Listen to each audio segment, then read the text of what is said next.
Hello and welcome to this class of Principles of Microeconomics.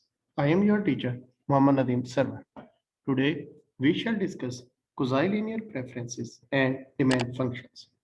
Students, tastes or choices can be defined as quasi-linear in good X whenever the indifference map has the property that the marginal rate of substitution at a particular bundle depends only on how much of that bundle contains X and thus not on how much it contains good Y.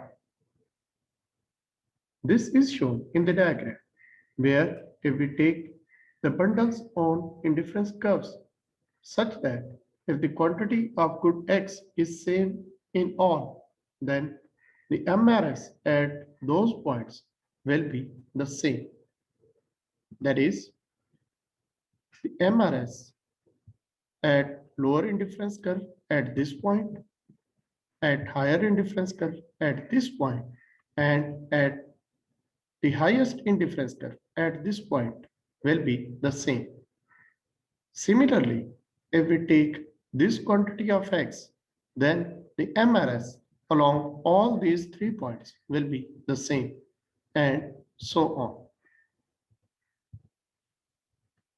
Therefore, we can say that the quasi-linear tastes are the tastes for which the goods that are valued at the margin the same regardless of how much the other good we are consuming. The utility function that represents such tastes is where the MRS is, and it shows that the MRS depends upon the quantity of good X only. The examples of such utility functions can be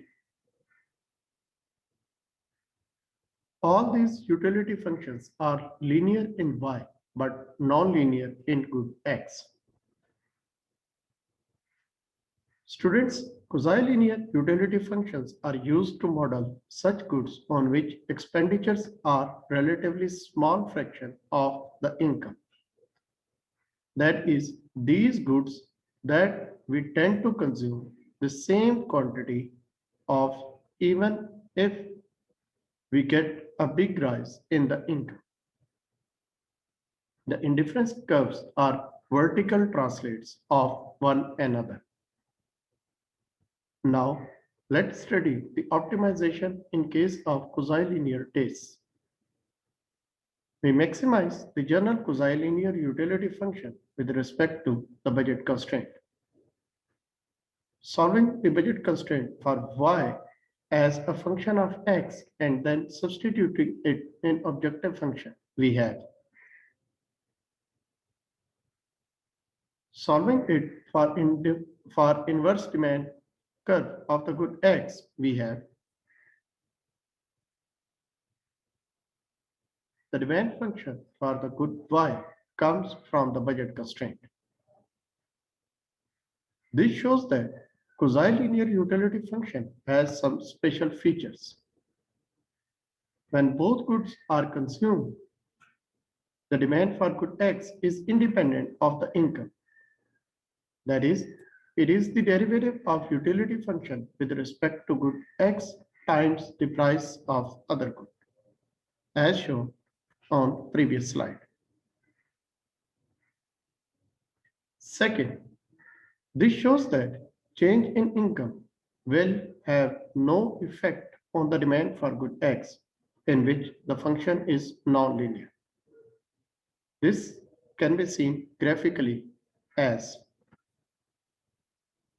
and the angle curve, which shows the relationship between income and optimal demand for the good, looks like this.